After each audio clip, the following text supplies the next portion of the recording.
One, two, three.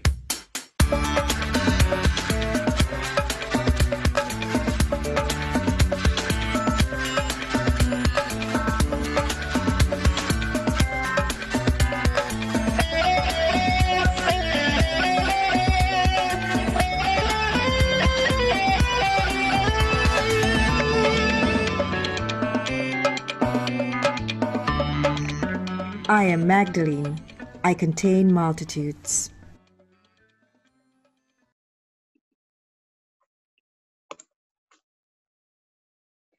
Halo teman-teman, selamat sore dan selamat datang di webinar perdana Magdalene Learning Club atau MLC. Saya Devi Asmarani, Editor-in-Chief dari Magdalene.co. Pertama-tama saya ingin mengucapkan terima kasih atas kehadiran teman-teman di webinar pertama kami. Dan kami juga ingin berterima kasih atas kehadiran narasumber kami di sini, Ibu Musda Mulia.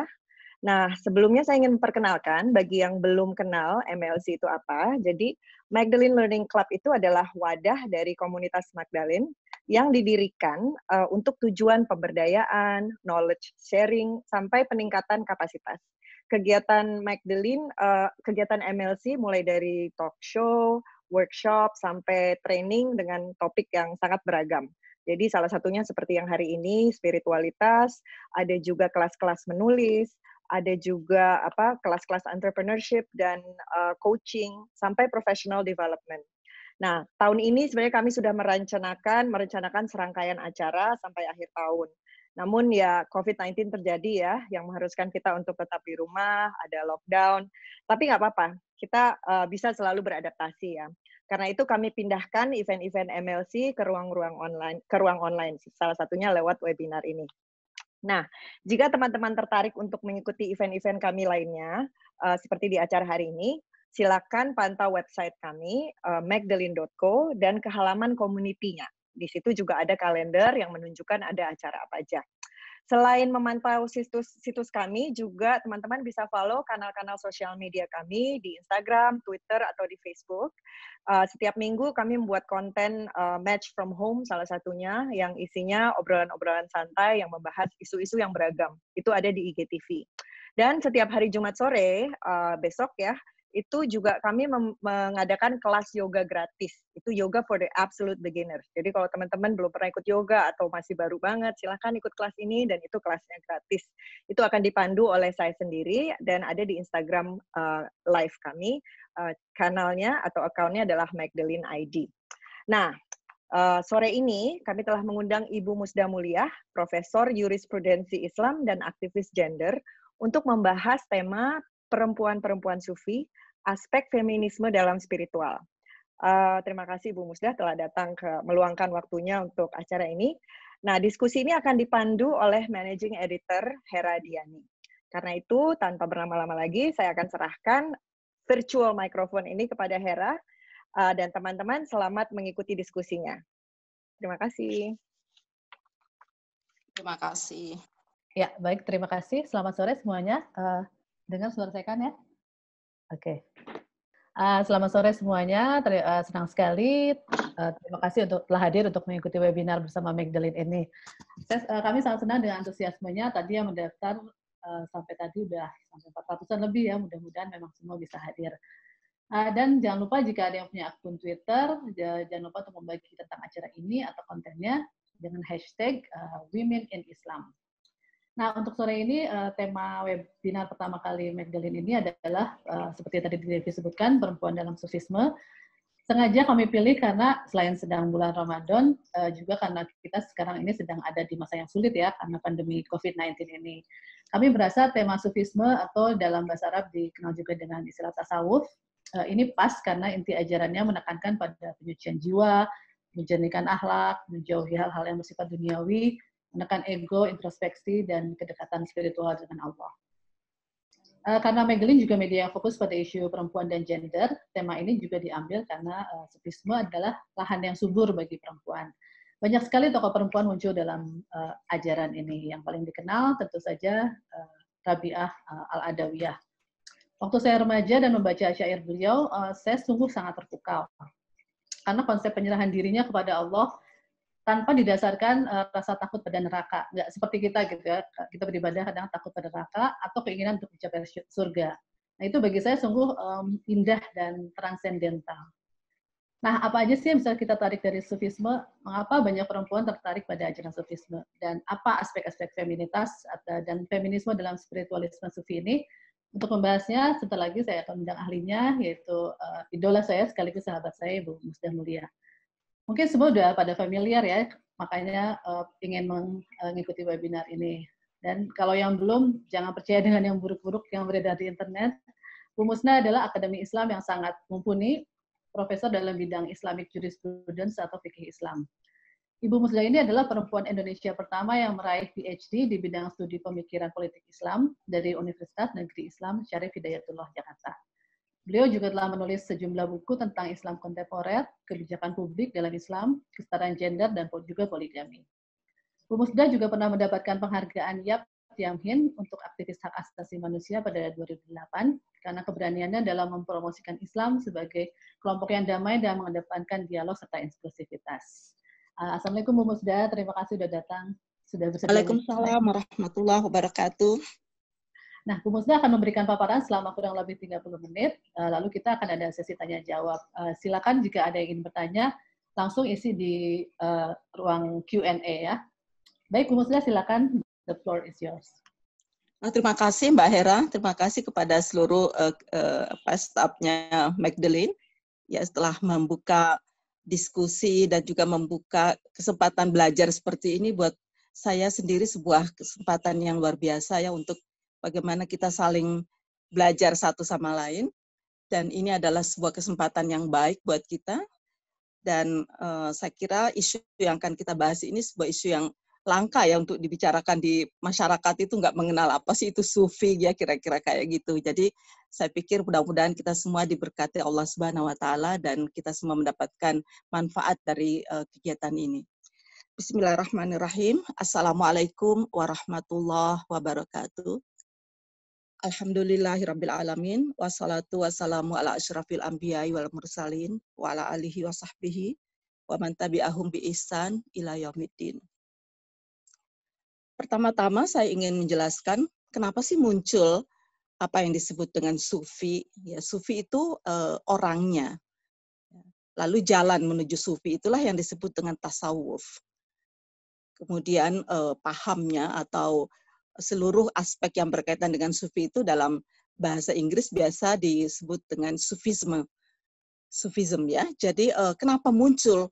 Ya, karena sebagian orang itu merasa ingin lebih dekat kepada Allah Subhanahu wa taala. Dia merasa nggak cukup ya dengan ritual-ritual yang diajarkan secara biasa ya di dalam agama-agama. Jadi sufisme itu ada pada semua agama, ada pada semua kepercayaan. Jadi kalau kita masuk di dalam dunia sufi, itu nanti kita akan bertemu ya karena apa? Karena di dalam sufisme yang dikedepankan itu adalah jiwa. Nah, berkaitan dengan jiwa ini menarik ya. Jiwa itu nggak mengenal jenis kelamin. Jiwa itu nggak mengenal jenis kelamin sosial yang sehari-hari kita sebut dengan jenis gender. Jiwa itu nggak mengenal etnisitas, nggak mengenal perbedaan warna kulit dan sebagainya. Jiwa itu adalah sepenuhnya sesuatu yang abstrak ya, karena itu banyak perempuan yang kemudian merasa nyaman ya mendalami sufisme karena di sana itu nggak ada sekat ya. Begitu juga orang-orang yang kadang-kadang yang baru masuk Islam itu memilih memilih jalan sufi meskipun jalan sufi itu bukan jalan yang mudah ya. Kenapa? Karena di dunia sufisme itu kita berhasil ya bisa menghalau semua sekat-sekat primordialisme dan melesat jauh ya menerobos realitas transenden. Karena itu kita merasakan kebebasan di dalamnya. Kan hanya ada kita dan Tuhan ya. Tidak ada penyekat ya di antara kita dan Tuhan. Ini sebuah dunia yang membicarakannya itu sangat menarik ya. Tetapi mengamalkannya itu nggak gampang. Akan saya tunjukkan nanti bahwa dunia sufi itu bukan sebuah dunia yang penuh dengan kenyamanan, kesenangan duniawi, dunia sufi adalah sebuah jalan yang terjal berliku, penuh dengan kesengsaraan ya, penuh dengan penderitaan ya. Tapi penderitaan itu tidak dirasakan oleh mereka yang menggeluti dunia sufi, karena bagi mereka kehidupan duniawi ini sudah nggak ada artinya. Nah, di dalam sejarah Islam kita lihat kapan sih munculnya ya kegiatan sufisme itu. Kalau saya melihat itu sudah mulai ada dimulai dari zaman Rasul, karena Rasulullah SAW itu sendiri adalah orang yang sangat seluruh waktunya itu diabadikan untuk mendekatkan diri kepada Tuhan. Bahkan sebelum Rasul itu diangkat menjadi nabi, kita lihat beliau itu kan sering ya melakukan kontemplasi, meditasi di Gua Hira. Jadi jauh sebelum nabi itu diangkat menjadi rasul, jadi nggak ujuk-ujuk nabi itu terima wahyu, tetapi puluhan tahun ya nabi itu datang, jiwanya itu galau ya melihat kondisi masyarakatnya yang kita kenal dengan masyarakat jahiliyah, yang nggak ada hukum yang tegas. Pokoknya yang berlaku itu hukum rimba, di mana yang kaya bisa memperbudak yang miskin, di mana dunia perbudakan masih dianggap sebagai hal yang legal. Karena itu kegalauan ini diobati Nabi itu dengan melakukan kontemplasi di Gua Hira, memikirkan ya, kenapa sih masyarakatnya kok bobrok begitu ya, kejahatan demi kejahatan ya. Ketika itu ya kita sudah sampai kepada puncaknya, itulah yang disebut dengan masyarakat jahiliyah, di mana nggak ada penghargaan sedikit pun terhadap dignity, terhadap martabat manusia dan kemanusiaan. Jadi Nabi itu artinya sejak di masa Nabi sudah memberikan contoh. Nabi melakukan kontemplasi, meditasi ya dengan cara yang sangat unik di masanya, karena waktu itu belum ada orang yang melakukan seperti Nabi ya. Jadi Nabi mencari jalan sendiri bagaimana caranya mendekatkan diri kepada Tuhan dan mencari solusi terhadap persoalan-persoalan kemasyarakatan yang sangat sudah sangat krusial, bahkan sudah sampai pada puncaknya ya di masa itu dengan kejahilian yang luar biasa biadabnya. Nah, di masa setelah Rasul, tetapi baiknya Rasul itu ketika nanti menerima wahyu, Nabi itu kalau sedang berada bersama jemaahnya, bersama umatnya, Nabi itu tidak ingin menunjukkan kepada umatnya bahwa agama itu sulit ya. Jadi kalau Nabi itu sedang memimpin menjadi imam sholat gitu ya di masjid, Nabi itu selalu memilih surah-surah yang pendek, yang ringan ya, dengan cara-cara yang ringan, sehingga dia tidak ingin supaya masyarakat itu tidak memandang beragama itu susah gitu. Tetapi kalau Nabi sedang sendirian, kita mendapatkan info ini dari berbagai riwayatnya Aisyah, dan tentu saja riwayat Aisyah menurut saya itu sangat valid karena Aisyah itu hidup bersama Rasulullah. Saya kalau dihadapkan pada dua hadis ya, misalnya hadis Abu Hurairah dan hadis Aisyah, saya tentu memilih hadisnya Aisyah karena dia lebih tahu kan seperti apa kondisi Rasulullah sehari-hari di malam-malam yang hening ya, di malam-malam yang gelap di masa itu kan. Jadi Aisyah mengatakan kalau malam Rasulullah itu bangun sholat, itu membaca bukan hanya satu surah ya, bayangkan kadang-kadang sampai 3 surah nyambung loh, kira-kira berapa jam ya dia berdiri, sampai kaki kakinya itu bengkak. Ya sedemikian rupa ya cara. Tetapi di tengah-tengah seperti kalau kita melihat dengan kacamata biasa, yang dilakukan orang-orang itu kan seperti sebuah penyiksaan diri, tetapi buat mereka itu dia merasakan kelezatan batin yang luar biasa yang tidak bisa digambarkan dengan kata-kata. Nah, ini dia ya. Jadi sejak mulai dari zaman Rasul, lalu pada zaman sahabat Nabi itu dikenal beberapa sahabat seperti Abdullah bin Umar. Ya, Abdullah bin Umar itu sahabat yang paling rajin berpuasa, paling rajin ya, sampai-sampai Nabi mengatakan, kamu jangan sebegitunya loh, kamu juga punya hak ya, jadi badanmu itu punya hak, matamu juga punya hak untuk tidur, badanmu punya hak untuk istirahat, jadi seperti itu. Jadi Nabi juga tidak menginginkan kita hidup asketis, selalu kita melupakan ya tanggung jawab kita sebagai manusia di bumi ini. Karena itu saya pikir perlu ada keseimbangan dalam kehidupan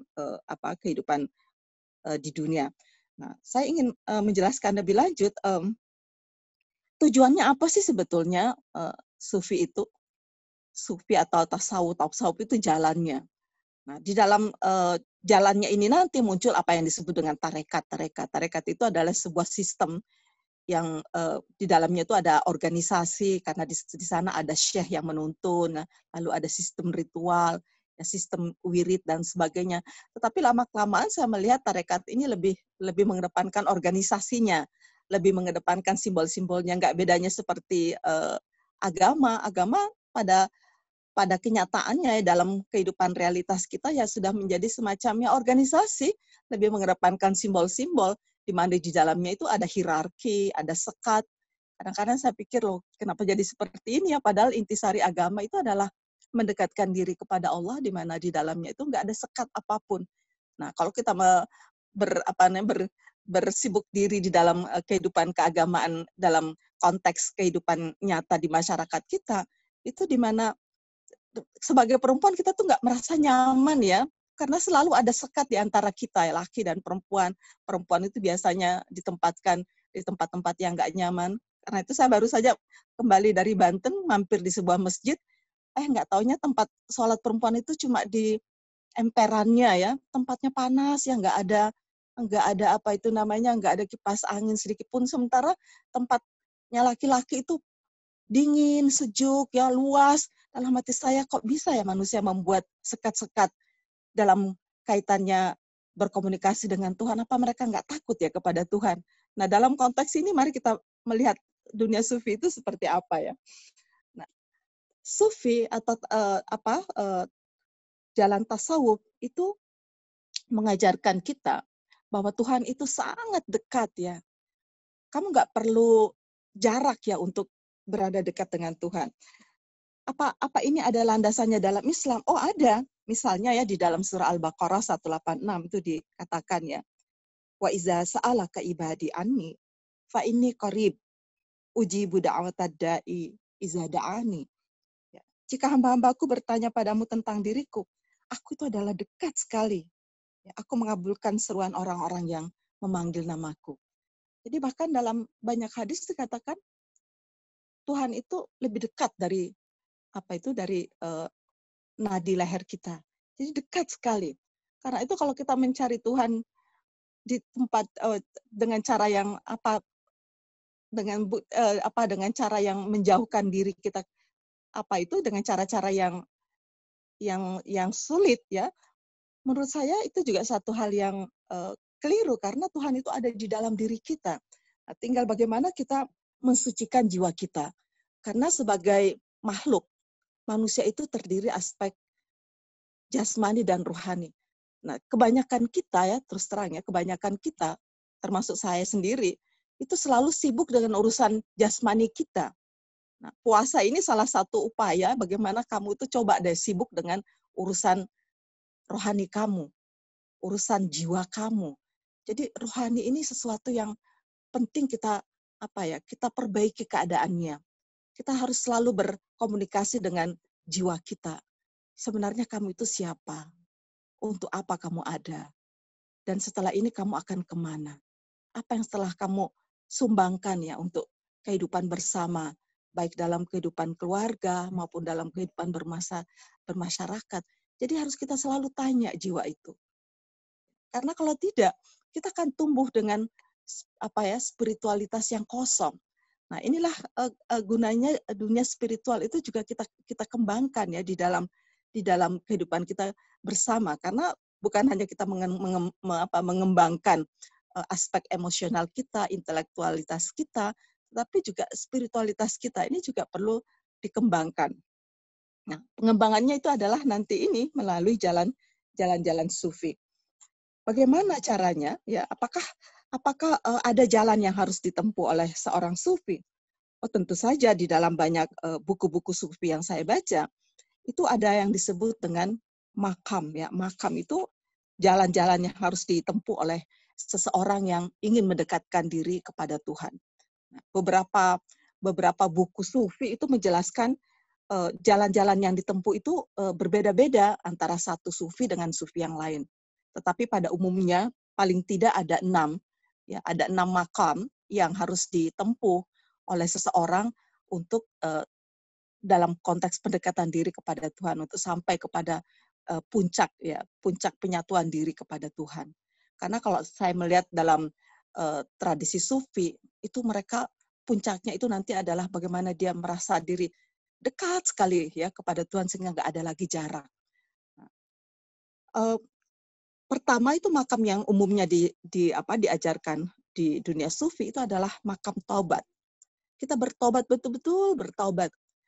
Kenapa? Karena kita ini adalah manusia yang di dalam diri kita itu juga bukan hanya jiwa atau ruh, tetapi juga ada nafsu. Ini loh bedanya kita dengan malaikat. Kalau malaikat itu bisa sepenuhnya patuh kepada Tuhan, itu karena dia nggak punya nafsu di dalam dirinya. Jadi ya amanlah dia ya, nggak ada yang menggoda-goda. Kalau kita ya nafsu mata, nafsu pikiran, ya nafsu syahwat, ya nafsu segala. Sehari itu banyak macam-macam ya nafsu yang datang silih berganti menggoda kita ya. Jadi ini godaan internal dalam diri kita ini luar biasa. Nafsu itu, dan yang paling menarik kalau kita mendefinisikan nafsu itu senangnya instan ya. Dia nggak suka yang susah-susah, yang payah-payah. Kalau kita bisa mendapatkan harta melalui cara korupsi, kenapa kita mesti bersusah payah? Kira-kira kayak gitu nafsu tuh.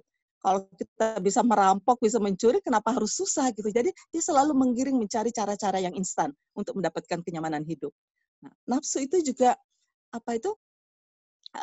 nggak suka cara-cara yang yang rutin. Jadi melepaskan diri dari kerutinan itu juga nggak gampang ya. Jadi nafsu itu selalu mengatakan nggak usah, jangan seperti itu ya.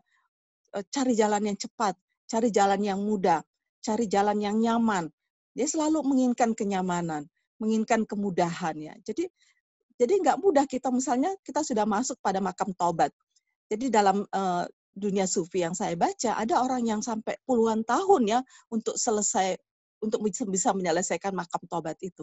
Karena godaannya berat sekali.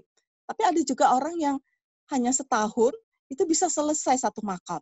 Satu level itu selesai, dia tobatnya itu udah selesai. Nah, apa yang dimaksud dengan tobat itu bukan berarti bahwa manusia itu terlepas dari kesalahan sama sekali. Karena kita bukan malaikat seperti yang saya katakan tadi. Tetapi Anda sadar setiap kali Anda melakukan kesalahan, Anda lalu tersadar, oh ya, ini tadi kesalahan, ini kekeliruan, saya harus melakukan sesuatu, saya harus minta maaf ya kalau itu kesalahan itu kepada seseorang. Kalau itu kepada Tuhan, Anda harus bertaubat ya dengan jalannya istighfar, Anda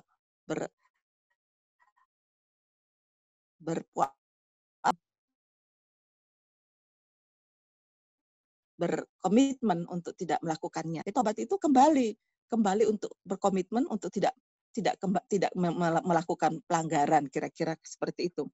Jadi makam taubat ini nggak mudah ya. Bertobat itu bukan hanya sekedar diucapkan loh ya. Bahwa kemudian tingkatan kedua ada yang disebut dengan zuhud. Zuhud itu adalah kira-kira di dalam bahasa kita itu adalah menghindari untuk tidak menjadi hedonis ya.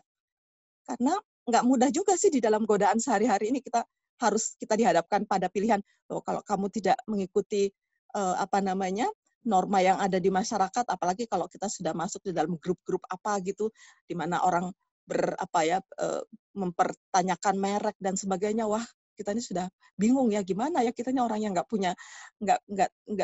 tidak tertarik dengan hal-hal seperti itu. Jadi kalau menurut saya zuhud itu bukan sama sekali Anda meninggalkan aktivitas dunia, bahkan menurut saya justru Anda harus terjang dalam kehidupan dunia, menghadapi kehidupan dunia yang penuh dengan godaan, tetapi Anda bisa tetap tetap tidak ternoda dengan godaan-godaan itu. Jadi misalnya sebagai aktivis, kalau Anda ingin zuhud bukan berarti Anda pergi ke hutan sana menyendiri, wah itu sih melepaskan diri dari godaan kan. Tetapi Anda terjun ke tengah-tengah masyarakat, menyampaikannya, memang berat menyampaikan kebenaran, ya menjadi aktivis anti korupsi misalnya di dunia yang penuh dengan korupsi itu kan nggak mudah, menjadi aktivis yang anti kekerasan di tengah dunia yang serba mengedepankan kekerasan, bahkan dianggap kekerasan itu bagian dari cara mendidik. Wah, gimana ya menghadapi yang seperti itu? Tapi buat saya ya itulah perjuangannya ya, itulah jihadnya, kira-kira seperti itu. Karena itu jihad buat saya itu bukannya menyendiri dan menghindarkan masalah, tapi buat saya adalah terjang di tengah-tengah masalah, tetapi berani mengemukakan kebenarannya. Lalu yang ketiga, tingkat berikut itu adalah sabar. Nah, sabar ini yang seringkali disalahpahami di dalam masyarakat kita. Sabar dalam masyarakat kita itu lebih banyak dimaknai sebagai bentuk statis, ya, diam, pasrah. Bukan itu, sabar itu justru menunjukkan makna yang dinamis. Kalau Anda sabar berarti Anda mau dong berjuang untuk membangun sebuah perbaikan di masyarakat, sebuah upaya-upaya transformatif. Kalau Anda bersabar, berarti sabar itu Anda bersiap diri untuk menghadapi semua risiko yang dihadapi dalam perjuangan atau berjihad di masyarakat. Karena itu menurut saya sabar itu bukan hal yang gampang. Kita harus memiliki ilmu ya untuk menghadapi, memiliki wawasan, memiliki bukan hanya wawasan tapi juga keberanian, courage, ya, brave ya. Jadi kita harus berani menghadapi, berani menyatakan kebenaran di tengah-tengah masyarakat yang tidak suka menerima kebenaran. Lalu tahapan berikutnya itu ada yang disebut dengan tawakal.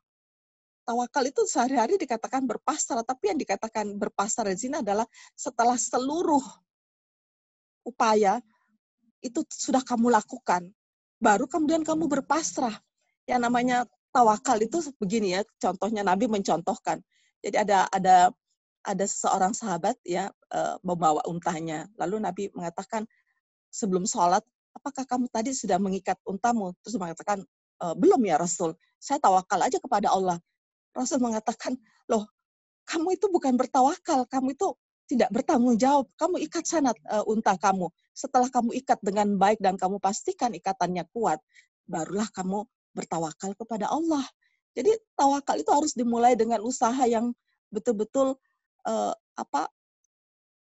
betul-betul maksimal ya, seoptimal mungkin. Setelah semua upaya kita lakukan, barulah kita mengatakan, ya saya tawakal kepada Allah ya, segalanya saya sudah lakukan, untuk hasilnya ya saya berpasrah kepada Allah. Ya, begitu mesti yang kita ajarkan kepada anak-anak kita tentang tawakal ketika dia akan mengikuti ujian. Jadi bukan hanya berdoa, ya istighosah gitu ya. Lalu pokoknya yang penting kamu istighosah, nanti terserah kepada Allah. No ya, kalau kadang-kadang saya suka berpikir, andai kata saya Tuhan yang menghadapi umat yang kayak gini, saya pasti akan mengatakan, aduh kamu cari deh Tuhan yang lain, saya capek jadi Tuhan kamu, sedikit-sedikit terserah kepada Allah. Sedikit-sedikit terserah kepada Allah. Jadi semua apa yang saya berikan kepada kamu berupa panca indera, berupa kekuatan, berupa pikiran, itu gunanya untuk apa kira-kira? Ya enggak? Jadi jangan sedikit-sedikit terserah kepada Allah. Yang dimaksud tawakal itu setelah kamu berupaya semaksimal mungkin, seoptimal mungkin, semua cara sudah kamu lakukan. Setelah itu kamu baru berpasrah, bertawakal namanya. Nah, itu ya, jadi jangan salah kaprah. Nah, pada taraf berikutnya itu adalah ridho. Ya. Ridho itu selain dari tawakal, itu tingkatannya lebih tinggi lagi. Kita sudah mempasrahkan semua daya upaya kita. Kita sudah melakukan upaya-upaya rohani mendekatkan diri kepada Allah. Kita melakukan sholat, pokoknya dalam agama terserah ya. Kalau dalam agama yang lain mungkin tidak sholat, mungkin ada cara-cara yang lain dalam pendekatan diri kepada Tuhan. Semua cara itu sudah kita gapai, sudah kita usahakan. Lalu ujungnya ya kita hanya mengharapkan ridha Allah. Dan menarik loh ketika kita bicara tentang ridha Allah. Ini ada yang menarik dari sufi perempuan, tapi saya belum jelaskan siapa dia ya. Tapi seorang sufi perempuan ketika ditanya, kamu akan kemana? Ya. Dia mengatakan, saya akan pergi ke Baitullah ya, ke Mekah. Lalu si sufi balik bertanya, kalian mau kemana juga? Oh, saya akan mengunjungi Ka'bah, dia bilang begitu. Lalu si orang-orang banyak ini bertanya kembali, apa kamu juga akan mengunjungi Ka'bah? Lalu sang sufi berkata, oh enggak, saya enggak tertarik mengunjungi Ka'bah, tapi saya tertarik mengunjungi pemiliknya. Ya, saya bukan ingin mengunjungi Ka'bah, saya tidak tertarik kepada Baitullah, tetapi saya tertarik kepada pemiliknya. Orang-orang itu kan, masyarakat awam kan tentu bingung, ini orang gila apa gimana ya? Saya tidak tertarik untuk mengunjungi Ka'bah, tapi dia tertarik untuk mengunjungi pemiliknya karena saya sangat rindu kepada ridhonya. Nah, kira-kira seperti itu gambarannya. Jadi ketika seseorang itu beribadah, kita tidak tertarik kepada makhluknya. Bukankah Baitullah itu cuma makhluknya? Sorga itu cuma makhluk Tuhan. Ya. Neraka itu juga cuma makhluk ya. Kadang-kadang saya berpikir kenapa orang memperebutkan makhluk Tuhan ya. Sampai-sampai orang untuk mendapatkan sorga itu segala macam, kadang-kadang sampai harus melukai sesama ya. Kadang-kadang aduh kok bisa seperti itu. Coba bayangkan orang yang pernah punya pengalaman pergi umroh atau pergi haji. Bukannya orang bersikut-sikutan ya di depan Baitullah itu untuk mendapatkan jalan ya, untuk supaya mendapatkan kenyamanan. Kadang-kadang saya berpikir ya Allah, kenapa ya? Padahal ya nanti kalau yang ditanya, kamu kenapa melakukan dia? Karena saya ingin mendapatkan, karena saya ingin masuk surga, karena saya takut kepada neraka. Sesuatu yang buat saya itu sangat dangkal ya. Kok cita-citanya itu hanya ingin mendapatkan makhluk Tuhan? Kalau saya ya mendapatkan ridha Allah, bukankah itu sesuatu yang sangat tinggi di dalam kehidupan kita? Kalau Allah itu sudah ridha, ya nggak ada lagi. Apakah ada yang lebih tinggi dari keridhaan Allah? Nah, di dalam tahapan sufi yang lain, ridha itu diganti dengan magfirah. Magfirah itu ampunan Tuhan. Jadi dia mengatakan, sufi lain mengatakan, ya yang paling tinggi martabatnya itu adalah ampunan Tuhan. Bukankah seluruh hidup kita ini adalah semata untuk mendapatkan magfirahnya? Ya, karena itu salah satu doa di dalam bulan puasa ini, ya selalu dibaca menjelang menjelang buka puasa. Allahumma innaka afuwun tuhibbul afwa fa'fu anna ya karim. Ya, bagaimana doa itu selalu diajarkan bahwa yang sebenarnya yang kita inginkan itu hanyalah magfirah Tuhan. Jadi ada yang sufi yang lain mengatakan itu adalah makam ridho, itu adalah yang tertinggi setelah tawakal, tapi ada juga mengatakan itu makam magfirah, ampunan Tuhan. Nah, tahapan yang tertinggi ya di dalam buku-buku sufi tentang makam itu adalah makam cinta, mahabbah. Ya karena kalau sudah kepada cinta Tuhan, ya udah nggak ada lagi. Cinta Tuhan itulah yang paling tinggi posisinya. Jadi kalau kamu sudah sampai kepada mencintai Tuhan secara mutlak, ya tidak ada lagi ya. Dan perlu kita ketahui semua ya, sufi yang pertama kali memperkenalkan konsep mahabbah di dalam tasawuf itu adalah Rabi'atul Adawiyah, perempuan loh.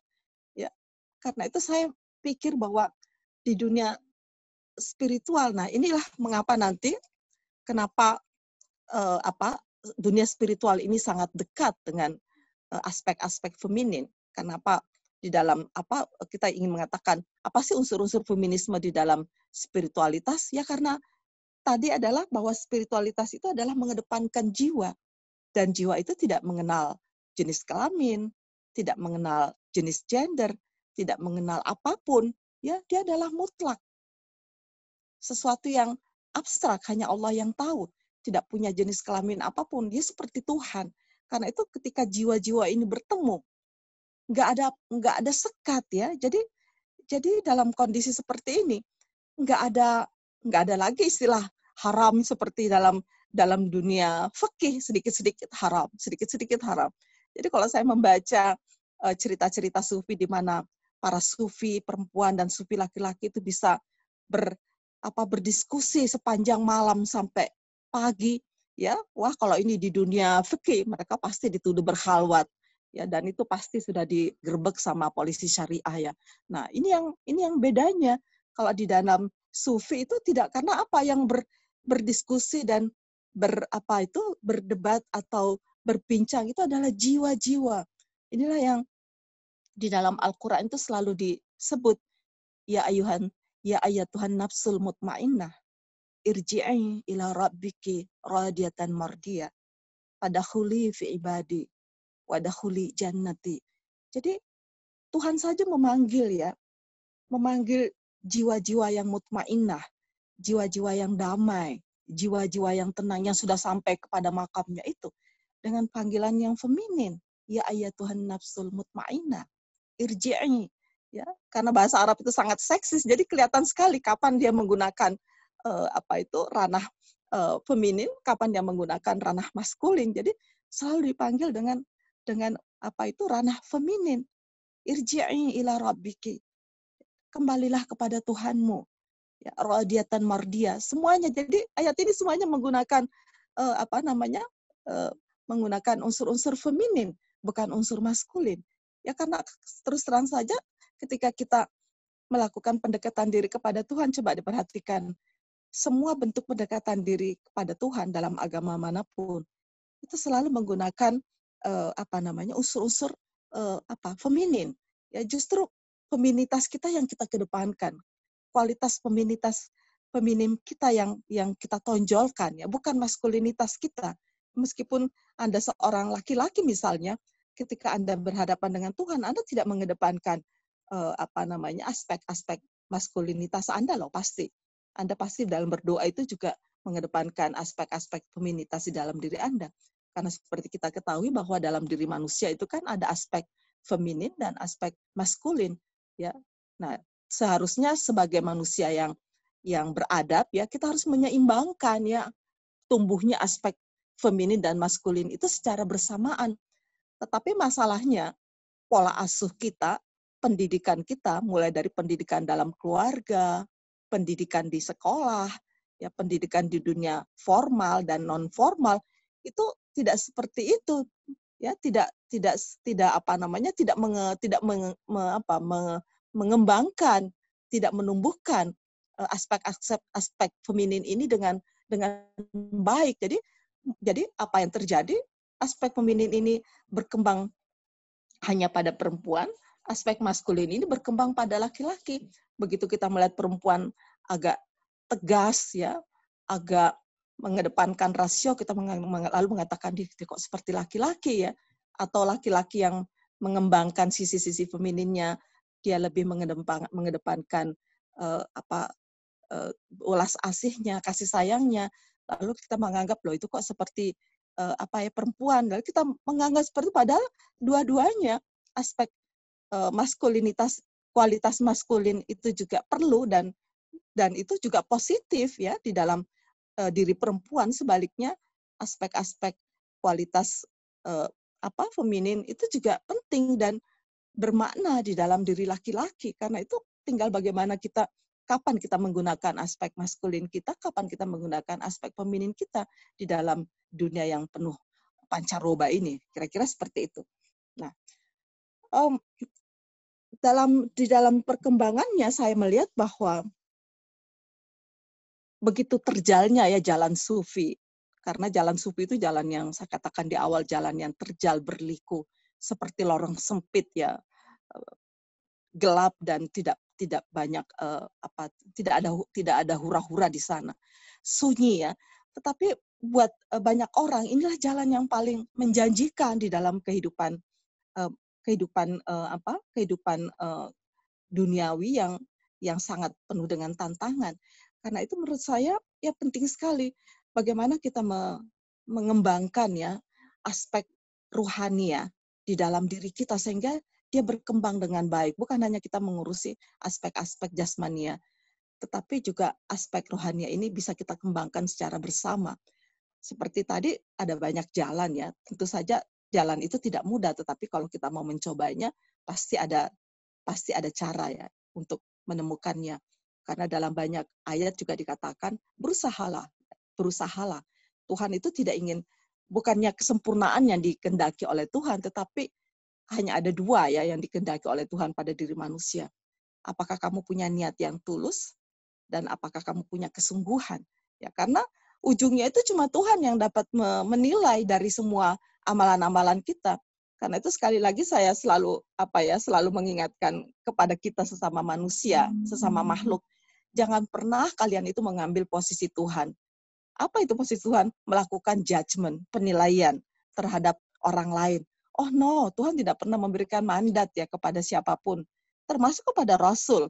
Rasul nggak pernah diberikan mandat untuk menilai ya seperti apa ibadah seseorang, seperti apa kesalehan seseorang, seperti apa tingkat keimanan seseorang. No, ya bahkan kalau saya membaca di dalam agama, yang esensial itu adalah mengajarkan kepada kita di dalam beragama itu adalah bagaimana kamu sebanyak mungkin selalu menguliti dirimu sendiri.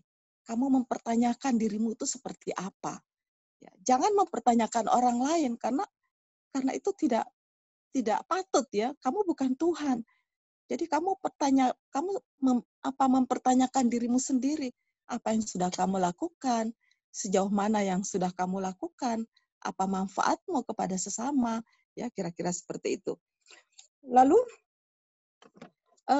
saya ingin berpindah kepada kenapa ya banyak sufi yang tertarik untuk, maksud saya banyak sufi perempuan. Sayangnya di dalam buku-buku literatur yang ada, mencari nama sufi perempuan ini juga masih seperti nggak mudah loh, masih seperti kita mencari jarum di tumpukan jerami ya. Kenapa? Karena ya seluruh sejarah sufisme itu juga ditulis dengan budaya patriarki di mana nama-nama perempuan itu biasanya itu diabaikan ya. Tetapi mereka tidak bisa mengabaikan nama-nama seperti Rabi'atul Adawiyah karena saking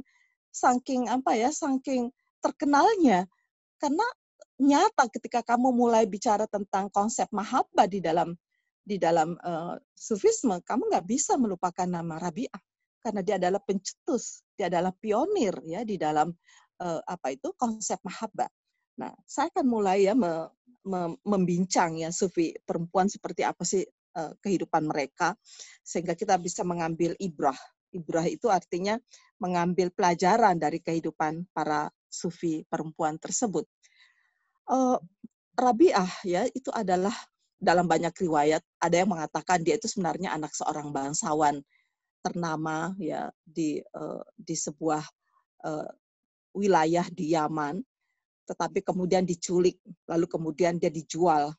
Ya waktu itu kan masih zaman perbudakan, dijual menjadi budak pada sebuah katakanlah sebuah rumah bordil. Nah, di sana dia dipekerjakan sebagai penyanyi. Nah, karena dia memiliki suara yang merdu, rumah bordil itu menjadi sangat terkenal karena orang semua datang untuk mendengarkan nyanyian nyanyian si Rabi'ah yang sangat merdu itu.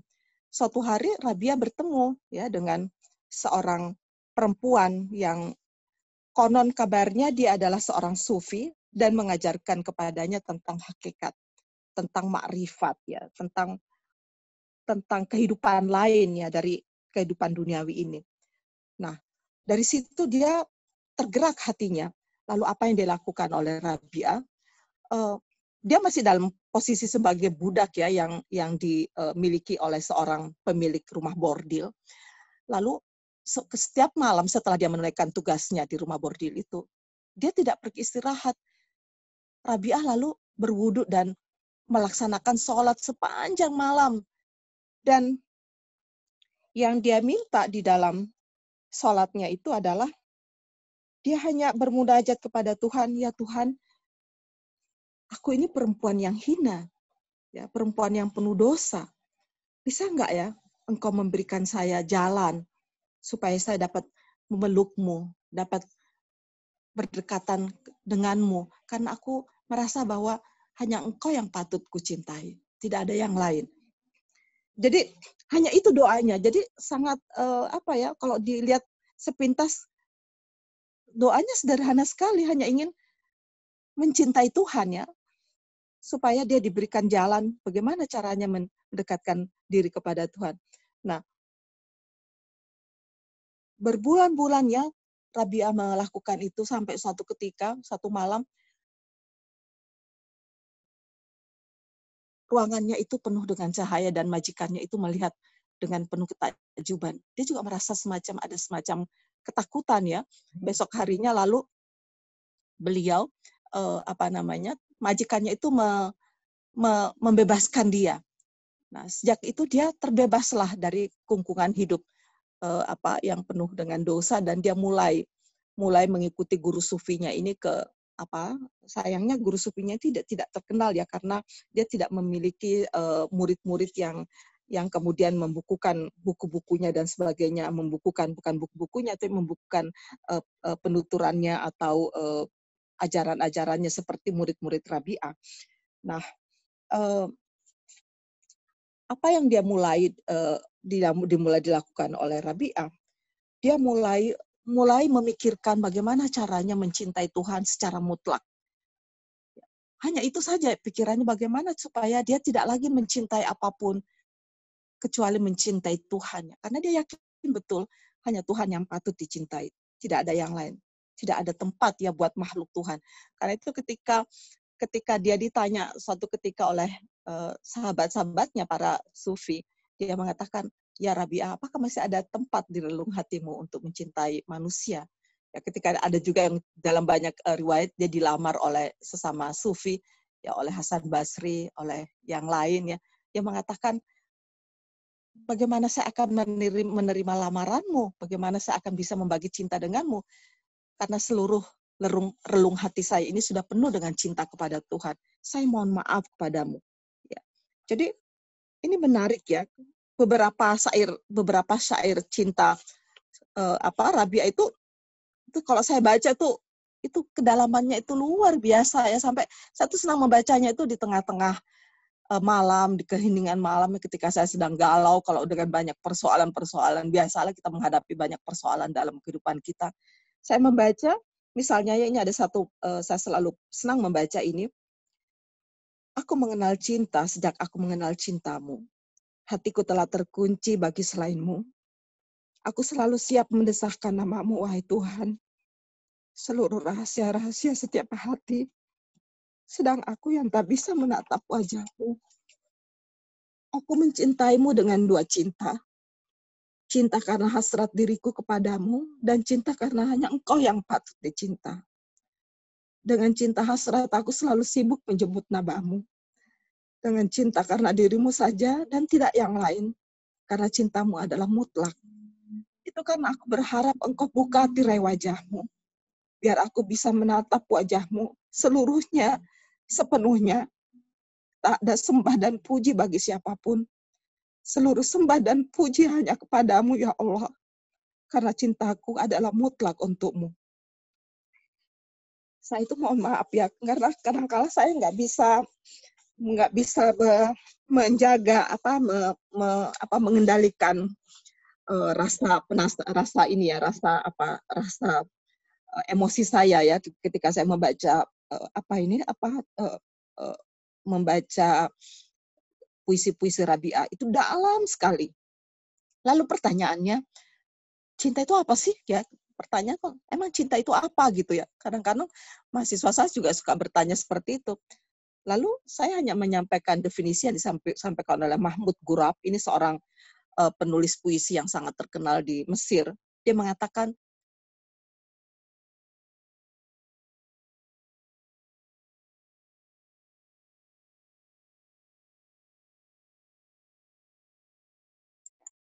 cinta itu adalah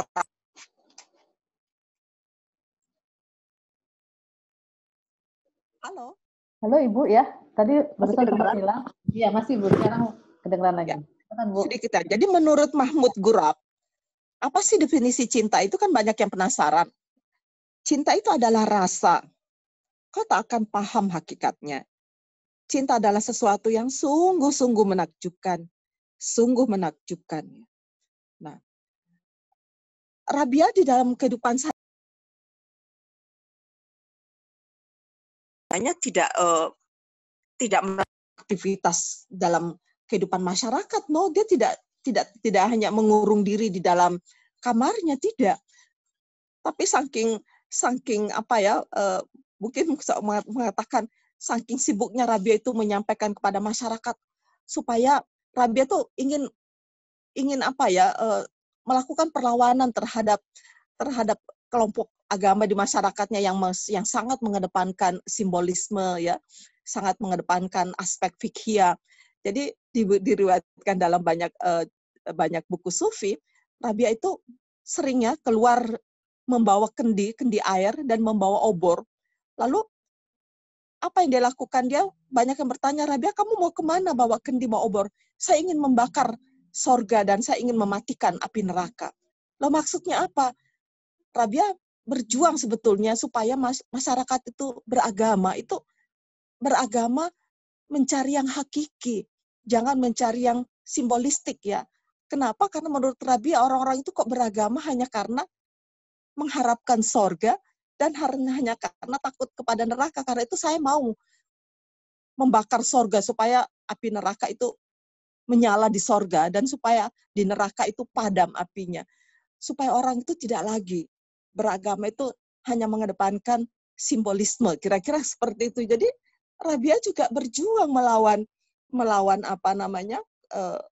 melawan kejumudan di masyarakatnya ya. Jadi dia nggak tinggal diam seperti yang kita bayangkan. Mungkin Rabia itu tinggal diam saja, tidak.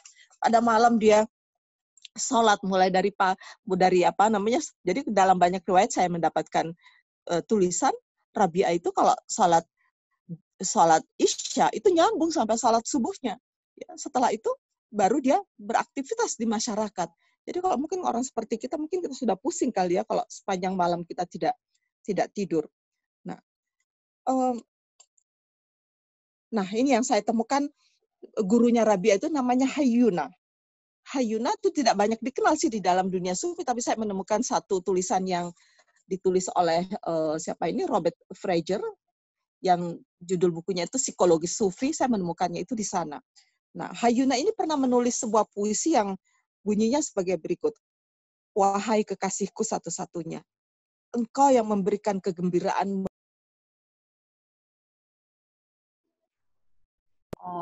Lalu engkau lepaskan aku ketika. Ketahuilah Tuhanku, aku ingin seluruh siang adalah malam, agar aku selalu mesra bersamamu.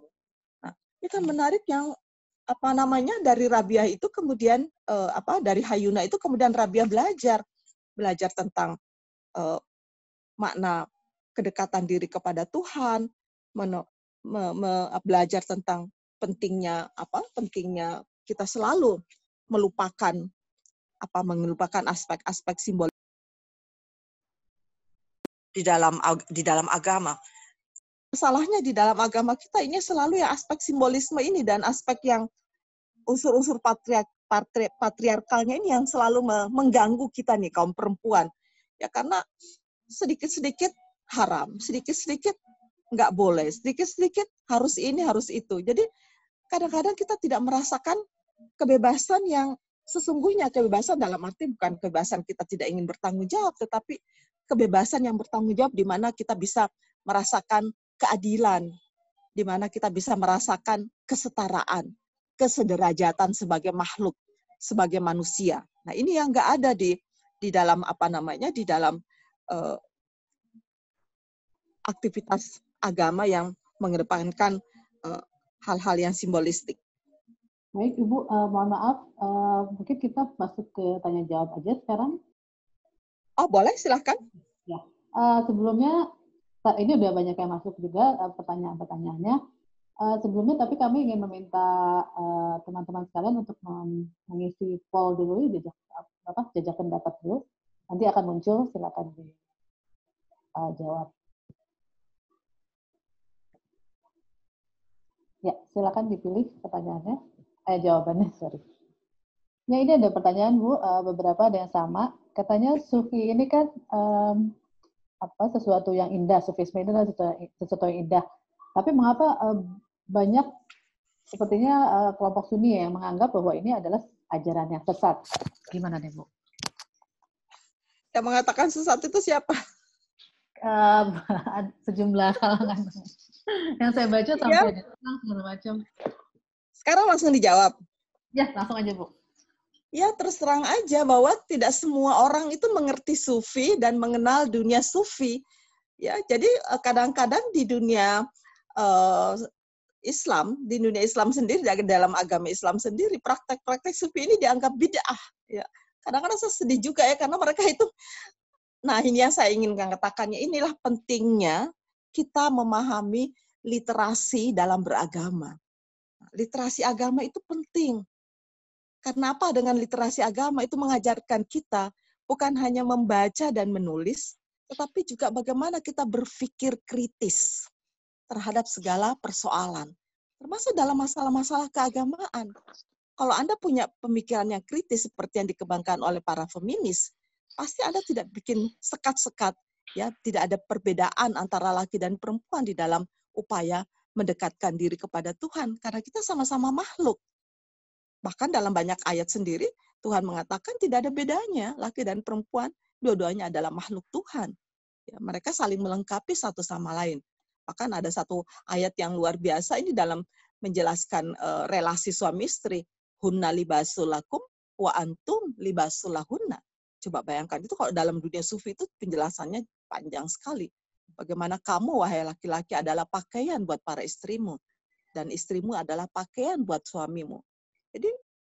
Jadi apa ya, nggak ada sekat-sekat sama sekali. Nah, inilah kemudian saya juga bisa memahami bahwa di dalam NU sendiri misalnya ya, ada yang disebut dengan tarekat Mu'tabarah, ada yang tarekat Gairu Mu'tabarah. Jadi kalangan NU sendiri itu mencoba memilah, oh ini tarekat yang benar, ini tarekat yang tidak benar. Kalau yang benar itu disebut dengan Mu'tabarah, yang tidak benar itu disebut Gairu Mu'tabarah. Nah, setelah melakukan penyelidikan yang panjang, ya oh ini nggak ada sanadnya. Artinya sanad itu nggak ada silsilah yang menyampaikan ajaran itu, atau yang membuat ajaran itu punya silsilah, ya, punya jalan yang sampai kepada, punya sanad yang sampai kepada Rasulullah. Nah, mungkin dalam konteks ini ada orang mengatakan jangan menyamaratakan, oh setiap pendekatan sufi, setiap bentuk tasawuf itu adalah bid'ah, itu adalah haram. Tunggu dulu ya, yang mana dulu yang Anda maksud. Ya, mungkin ada juga sih, karena itulah pentingnya kenapa di dalam di dalam tasawuf itu nanti kemudian ada yang disebut dengan tarekat. Itu sebenarnya untuk menghindarkan supaya orang tidak salah jalan. Karena di dalam banyak literatur yang saya baca, untuk menjalani dunia sufi kamu perlu semacam mursyid, ya, perlu guru. Supaya apa? Supaya memastikan kamu nggak salah jalan. Karena terus terang, upaya kita mendekatkan diri kepada Tuhan bukanlah sebuah jalan mulus, ya, pasti ada banyak rintangan, termasuk juga ada godaan dari iblis yang mencoba menghalang-halangi jalan kita, karena iblis kan nggak suka, setan nggak suka kan kita mendekatkan diri kepada Tuhan. Jadi ada banyak rintangan di sana. Nah, untuk memastikan kamu berada pada jalan yang benar, pada track yang benar, kamu perlu guru, ya, kamu perlu mursyid. Nah, itulah sebabnya muncullah kemudian apa yang disebut dengan tarekat. Tarekat Naqsyabandiyah, tarekat Syaziliyah, ada ratusan, bahkan ada ribuan tarekat ya di sejarah Islam yang muncul. Nah, terserah sekarang Anda mau milih tarekat yang mana. Nah, ini ada pertanyaan juga nih Bu soal mursyid. Katanya mengapa di Indonesia sendiri cukup sulit menemukan mursyid perempuan untuk mengajar tasawuf. Jadi gimana nih metode atau jalan tasawufnya kalau ingin ke sana? Nah, inilah sulitnya saya menemukan beberapa mursyid perempuan ya, tetapi dia nggak dianggap di masyarakat. Ini kan persoalan. Ini kan persoalan siapa yang persoalan legalitas kan?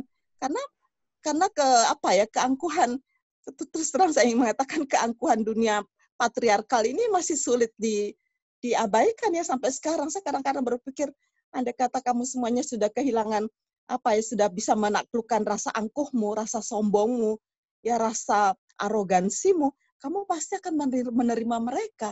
Jangankan di dunia sufi, di dunia pesantren saja coba. Banyak sekali loh pesantren itu dipimpin oleh perempuan ya, tapi itu nggak pernah muncul. Ketika didaftar di Kementerian Agama, pasti nama suaminya yang didaftar. Oke, ini ada pertanyaan lagi. Nah, bagaimana pendapat Ibu soal konsep tarekat dalam sufisme yang bisa mengandung relasi kuasa timpang antara mursyid dan murid-muridnya? Nah, ini seringkali juga terjadi ya, bahwa di dalam tarekat itu, kadangkala si syekhnya atau si pemimpin tarekat itu tidak mampu melepaskan diri dari ikatan duniawi. Ya, karena dia di sana kan dia dipuja, dipuji, diperlakukan secara spesifik, secara spesial. Nah, seringkali orang itu kadang-kadang ya seperti perlakuan mereka, jadi seperti perlakuan mereka terhadap paus atau terhadap, kalau di Ahmadiyah itu kepada huzurnya gitu ya. Nah, kadang-kala saya melihat ya, kadang-kala ya sudah terjadi hierarki gitu ya, bahwa untuk menemui mursyidnya itu perlu ada hierarki, harus ketemu ini dulu, harus ketemu itu dulu, nggak bisa langsung. Kadang-kadang saya berpikir, kenapa ya kok susah begitu? Untuk ketemu Allah aja kita bisa langsung, kenapa melalui ketemu dengan mursyidnya itu kok susah? Nah ini seringkali godaan-godaan itu nggak bisa dihilangkan. Tapi kadang-kala juga alasan mereka, oh ya ini kan seorang sufi ini kan perlu dijaga, dia ini sangat sangat keramat, sangat apa, karena itu perlu ada pengawal. Jadi kadang-kala saya pikir, aduh, jadi seperti hierarki di dalam dunia politik ya, nggak bisa menghindarkan diri. Itu juga sih tantangannya, memang nggak mudah, tapi semuanya serba punya betul. tantangan. Jadi seperti Anda kalau melihat paus kemana-mana kan sudah seperti pemimpin politik kan. Iya. Nah, Tentu ini paus yang sekarang ini nggak seperti paus yang lain. iya, Dia seringkali nyeleneh, karena itu saya beberapa kali salaman dengan paus karena dia suka nyeleneh keluar dari barisan pengawal, dia langsung salamin orang-orang yang ada di dekatnya. Iya, memang progresif ya Pak yang sekarang. Nah ini Bu, katanya ada yang pernah ikut kelas tasawuf dan pembahasannya semua tentang pemikiran sufi laki-laki yang dibawakan pula oleh laki-laki. Kenapa perempuan-perempuan sufi jarang sekali disebut? Padahal kan tadi Ibu sudah menyebut ibu para sufi adalah Rabi'atul Adawiyah. Dan ya, ada beberapa nama yang saya ingin katakan ya, misalnya seorang perempuan sufi yang sangat terkenal itu namanya Sya'wana. Itu kerjanya tuh nangis saja, padahal kesalahannya tidak ada, tapi dia mengatakan suatu ketika ada orang-orang yang memuji dia, memandang enteng ya dia si sufi perempuan ini yang namanya Sya'wana itu. Dan orang bertanya kepada dia, jelaskan kepada saya hukum berwudu. Ya orang pikir dia nggak ngerti soal fikih. Lalu Sya'wan mengatakan, hukum wudu untuk kamu atau hukum wudu untuk saya? Kalau hukum wudu untuk kamu ya pasti seperti biasanya, kapan kamu habis dari kamar mandi, habis kamu keluar angin, ya kamu bersentuhan dengan jenis kelamin yang berbeda, misalnya kan seperti itu kamu wajib berwudu. Tapi kalau buat saya, kalau kamu tahu ya, buat saya wajib berwudu itu setiap kali saya melupakan Tuhan. Nah, yang bertanya ini kan jadi shock ya, ternyata tidak seperti yang dia bayangkan.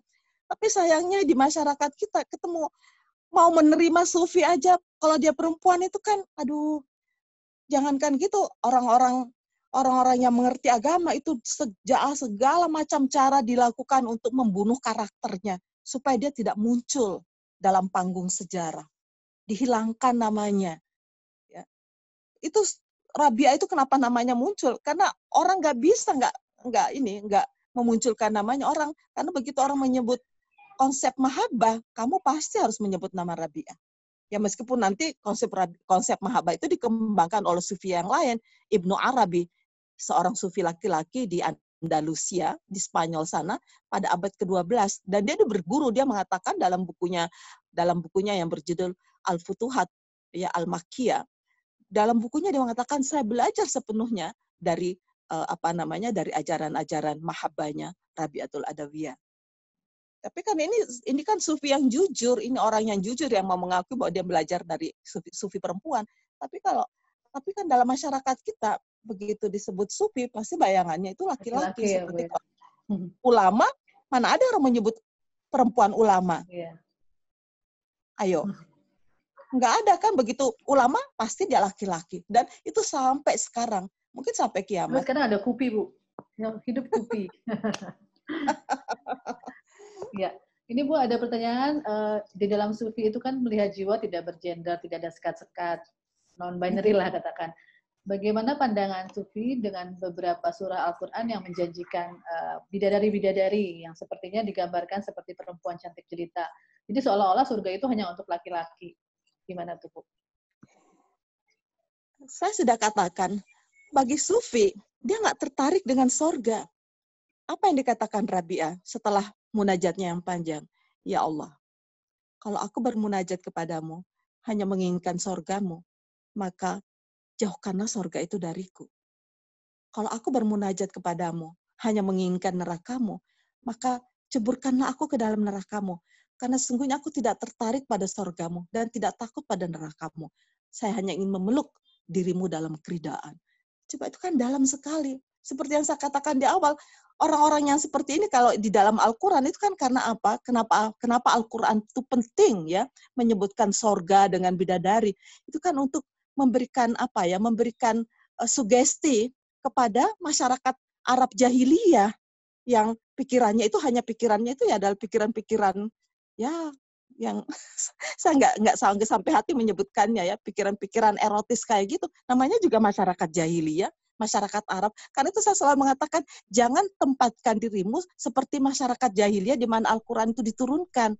Sedih banget gitu ya. Mestinya kan kita itu sudah melampaui masa kejahilian.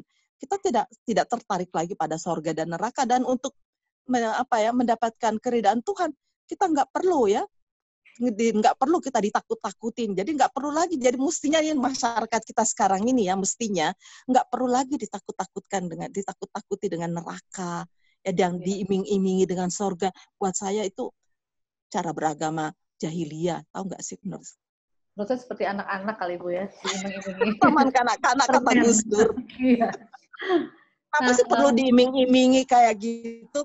Diiming-imingi dengan sorga, kayak diiming-imingi dengan permen gitu ya, ditakut-takuti. Jadi agama ini kayak horor gitu. Tapi ya buat sebagian orang tapi menurut guru saya, salah seorang guru saya mengatakan tidak begitu, Bu Musda. Sebagian masyarakat itu jiwanya tuh jiwa jahiliyah. Jadi kalau nggak diiming-imingi bidadari yang bulat matanya cemerlang, itu dia nggak tertarik untuk beribadah. Oh ya, ada tuh orang seperti itu, saya katakan. Ya masih banyak di masyarakat kita. Kalau kamu nggak percaya, silahkan kamu datang ke masyarakat ini, dia tunjukkan kepada saya, tapi saya tidak mengatakan. Masyarakat ini kalau nggak diiming-imingi dengan bidadari, mereka nggak percaya dan mereka tidak tertarik untuk beribadah. Dan hatiku nauzubillah, ya mudah-mudahan kita tidak termasuk orang seperti itu. Iya, ini ada pertanyaan dari ini tidak hanya Muslim sepertinya Bu yang ikut di sini. Jadi ada yang mengatakan bahwa saya ateis, atau bagaimana jika agama lain bisa nggak menjalani ajaran sufisme ini? Ya buat saya, apapun agamamu, mau beragama atau tidak beragama, setiap orang bisa mendapatkan jalan pengalaman kepada Tuhan. Karena itu pengalaman kedekatan kepada Tuhan itu sangat unik. Setiap orang itu berbeda. Jadi jangan menganggap sepele ya. Ada orang yang mengatakan, oh saya tuh nggak punya agama. Ya mungkin dia mengatakan tidak beragama, tapi jiwanya, rohaninya itu mengatakan sesuatu, dia meyakini sesuatu. Apa namanya kita tidak tahu. Ya biasanya orang seperti ini nggak suka dengan agama formal. Ya kan agama formal itu isinya ya hierarki, isinya apa? Simbolistik, isinya apa? Organisasi, isinya apa ya ajaran-ajaran yang patriarkal seperti bahkan bukan hanya patriarkal, di dalamnya ada feodal ya gitu. Akan ada fasis ya di dalamnya. Itu mengerikan ya. Jadi orang itu nggak tertarik lagi dengan dunia seperti itu. Tapi buat saya setiap orang bisa ya mencapai jalannya sendiri-sendiri. Oke. Nah, tadi Ibu juga menyebutkan beberapa hal tentang maskulinitas, femininitas, atau ekspresi gender. Ini ada yang bertanya, apakah perempuan dari kelompok LGBT atau perempuan lesbian dan trans dapat juga menempuh jalan sufisme tersebut? Loh, saya katakan semua manusia kan? Manusia, apa ya? Kalian bukan manusia? Jadi jangan berputus asa ya dari rahmat Tuhan. Jadi selalulah kalian itu berdoa, ya Allah, tunjukkan aku jalanmu, ya tunjukkan aku bagaimana sampai dekat kepadamu. Setiap kita kan punya posisi yang sama. Nah ini loh enaknya loh dunia spiritual. Nggak ada hierarki di dalamnya. Kita semua bisa mencapai kedekatan diri kepada Tuhan tanpa melalui sekat-sekat primordial seperti ada di dalam realitas nyata. Karena kita masuk dalam dunia yang transenden. Oke.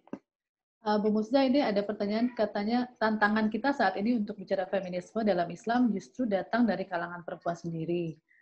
Nah, ada kampanye besar-besaran tentang pemuliaan perempuan yang harus tunduk kepada laki-laki, seolah mereka menikmati dominasi maskulin yang terjadi. Nah, hal ini menyedihkan justru karena mengajak saudara sesama muslimah untuk bertindak demikian. Misalnya rela berbagi suami, mendukung poligami, dan sebagainya. Nah, menghadapi ini semua, dia bertanya apa yang harus dilakukan. Karena terkadang jadi merasa asing, katanya, dengan pemikiran sesama muslimah. Ya, buat saya, mereka itu adalah korban juga. Jadi kasihan juga loh dengan mereka. Saya kalau terhadap menghadapi kelompok-kelompok ini, saya tuh juga nggak tega ya bersikap kasar. Meskipun mereka kasar kepada saya nggak ingin membalas kekasaran terhadap mereka. Karena mereka itu korban ya, korban patriarkal. Di sana kesuksesan patriarkal. Bahkan menurut saya, mereka itu beragama secara jahiliyah. Kasihan gitu. Saya mengatakan kepada mereka, apa yang kamu yakini sekarang itu persis seperti apa yang saya pahami, seperti apa yang saya yakini ketika saya masih di Sanawiyah 40 tahun yang lalu, nggak ada bedanya. Kasihan gitu loh. Bahwa pemahaman kamu itu sekelas dengan pemahaman saya ketika saya di Sanawiyah, bahwa kita itu harus tunduk ya kepada laki-laki, karena dengan ketundukan kita kepada laki-laki itulah Tuhan memberikan surganya kepada kita. Kasihan juga ya, karena untuk mendapatkan surga, kalau saya juga sampai sekarang saya udah nggak tertarik pada surga, ngapain saya mendambakan makhluk Tuhan? Iya. Saya ingin pemiliknya, saya ingin kepada penciptanya, bukan kepada makhluk Tuhan. Saya nggak tertarik kepada sesama makhluk. Kasihan juga loh orang-orang seperti itu, karena itu mari kita mendoakan mereka ya, tetapi juga kita mengadvokasi mereka, tetap juga harus memberikan kampanye kepada mereka, karena ini adalah korban, yang mereka itu korban dari keganasan patriarkal. Iya betul. Nah ini juga ada yang masih terkait juga, katanya dia terganggu dengan hadis yang mengatakan bahwa malaikat akan melaknat perempuan yang menolak berhubungan dengan suaminya. Apakah hadis itu sahih? Dan bagaimana sebetulnya Islam memandang seksualitas perempuan? Apakah hanya hadir untuk mengakomodasi seksualitas laki-laki? Itu hadisnya tuh panjang ya memang. Itu hadis itu selalu saya baca untuk menjelaskan kepada masyarakat. Jadi bunyi hadis itu gini ya, iza da'a rajulun imra'atahu ila firashihi fa'abat la'anat hal malaika hatta tusbiha. Terjemahan bebasnya, jika seorang suami mengajak istrinya ya ke tempat tidur dan dia menolak, maka dia akan dilaknat oleh malaikat. Ingat ya, dilaknat oleh malaikat. Hatta tusbiha, sampai subuh. Kalau saya membaca hadis itu, saya jadikan lelucon aja. Itu kan cuma sampai subuh dilaknatnya malaikat. Jadi kalau sudah lewat jam 4 kan udah nggak subuh lagi kan, ya sudah selesai. Apalagi? Kenapa mesti takut banget? Lagian juga yang melaknat kan cuma laki-laki, cuma malaikat. Apa sih malaikat itu kan makhluk Tuhan, setara dengan kita manusia. Kita sesama makhluk Tuhan, apa urusannya kira-kira? Bukan Tuhan, tapi kan di dalam penyampaian di masyarakat, kamu akan dilaknat oleh Tuhan seumur hidup. Saya pernah ya bertemu dengan seorang ustadz ya, saya katakan, maaf ya, jangan direduksi hadis itu. Hadis itu mengatakan yang melaknat itu malaikat dan cuma sampai subuh. Kamu kok mengatakan yang dilaknat itu oleh Allah? Karena itu sekali lagi literasi beragama ini penting buat kita agar supaya kita tidak dibodoh-bodohi. Nah, pertanyaan saya di dalam hadis itu yang pertanyaan kritisnya, fa'abat, dia menolak, perempuan itu menolak. Pertanyaannya kenapa dia menolak? Kalau dia menolak karena dia sakit, ya, karena dia mengalami kekerasan, dia mengalami KDRT, mengalami kekerasan seksual, atau dia sedang capek, atau dia sedang tidak mood, ini kita kan manusia, bukan hanya jasmani, tapi juga ada ruhani. Kita punya fantasi, punya inspirasi, punya perasaan. Jangan abaikan loh bahwa kita manusia itu utuh. Jangan melihat fisik kita semata, karena itu penting sekali kita membaca hadis ini dengan pembacaan yang integral, yang holistik, sehingga kita dapat menangkap ya makna yang tersirat di baliknya. Nah, kalau misalnya itu kebalikan, suami atau istri yang mengajak suami dan suaminya menolak, ya sama saja kan? Perlakuannya sama, karena itu cara membacanya itu adalah konsepnya itu adalah mubadalah, ini yang dikembangkan oleh teman saya ini, Fakihuddin yang di Cirebon itu. Jadi membaca mubadalah. Ya, jadi kalau kesalingan ya, jadi kalau si istri mengajak dilaknat, kalau dia tidak mau, sebaliknya laki-laki juga demikian. Nah, pertanyaannya, kenapa ini yang tidak dibahas oleh banyak orang? Kenapa dia menolak? Kan mesti ada penjelasannya. Kenapa? Karena itu mari kita membaca, sekali lagi saya ingin mengatakan, literasi agama itu amat-amat penting di dalam memahami agama ini secara esensial. Nah ini Bu, yang ikut sekarang ini nggak cuma dari seluruh Indonesia, tapi ada yang dari luar negeri juga Bu, ada dari Melbourne, ada yang dari India. Iya Bu. Oh ya? Ya, ini ada warga Indonesia yang berdomisili di India. Dia bertanya, dalam sufi sendiri kalau tidak salah katanya ada 10 order. Contohnya Chisti yang cukup berkembang di India, tempat saya berdomisili sekarang. Nah, sebagai perempuan, order manakah yang paling banyak mengikut perempuannya? Um, saya belum melakukan penelitian tentang itu dan saya juga belum dapat informasi mengenai yang mana yang paling banyak perempuannya. Tetapi setidaknya kalau saya tuh senang membaca ajaran-ajaran dalam tarekat Syataria karena itu lebih lebih bernuansa feminin ya. Mungkin juga di India saya tidak tahu tarekat apa saja karena tarekat itu orde. Tarekat Ya. apa saja yang berkembang di sana dan apa saja yang mengedepan, apa saja yang yang menonjol dalam ajaran-ajaran tarekat itu mungkin juga dia bisa share kepada kita kenapa misalnya ada orde tertentu yang lebih diminati oleh banyak perempuan, mungkin di sana mungkin unsur-unsur feminitasnya lebih kuat ya mungkin ya. Saya kira penting juga sih dia sharing kepada kita semua yang ada di Indonesia. Makasih banyak Ya. atas pertanyaannya. Ini juga ada pertanyaan lagi. Kalau di dalam sufisme itu sebetulnya tidak ada sekat karena perkara jiwa, mengapa patriarki juga bisa masuk? Oh iya, karena laki-laki juga kan yang mengedepankan kan jiwanya. Jadi di dalam dunia sufi, dunia spiritual, yang yang mengedepan itu adalah jiwa-jiwa kita. Jadi di sanalah bertemu. Jadi ketika Tuhan mengatakan ya ayat Tuhan nafsul mutmainnah irji'i ila rabbiki radiyatan mardiyah. Itu Tuhan tidak sedang berbicara kepada perempuan, tetapi berbicara kepada jiwa yang Tuhan itu memberikan gambaran bahwa jiwa-jiwa yang tenang yang sudah sampai kepada puncak kedekatan diri kepada Tuhan itu adalah dia itu bernuansa feminin. Karena itu juga Ibnu Arabi mengatakan kalau kamu mempelajari atau menggali sifat-sifat Tuhan Asmaul Husna, kamu akan menemukan bahwa lebih dari 70% sifat-sifat Tuhan itu lebih bernuansa feminin. Tuhan itu lebih feminin dari apa yang Anda bayangkan. Itu kata Ibnu Arabi loh. Ya, wow, luar biasa Ibu. Ini karena sudah mau buka nih bentar lagi, jadi mungkin satu pertanyaan terakhir aja Bu. Kalau di setiap makhluk adalah adanya Tuhan di dalamnya, apakah mencintai semua makhluk termasuk bentuk mencintai Tuhan? Oh iya, jadi itu adalah sebuah bentuk ajaran yang dikembangkan oleh Al-Halaj ya betul. Al-Halaj itu seorang sufi abad ke-10. Jadi dia mengatakan Tuhan itu mengambil tempat pada semua makhluknya. Jadi kamu bahkan kalau menurut Al-Jili itu selain lagi yang sufi yang lain lagi, bukan hanya kepada makhluk hidup loh, kepada makhluk kepada benda-benda mati pun, kepada pulpen, buku dan sebagainya, itu ada tajalli Tuhan di sana. Jadi semua itu adalah lingkungan hidup mungkin ya. Ya, jadi transenden penampakan Tuhan di situ. Karena itu kalau kita menggunakan ajarannya Al-Halaj misalnya, dia itu sampai mengatakan anak al-haq.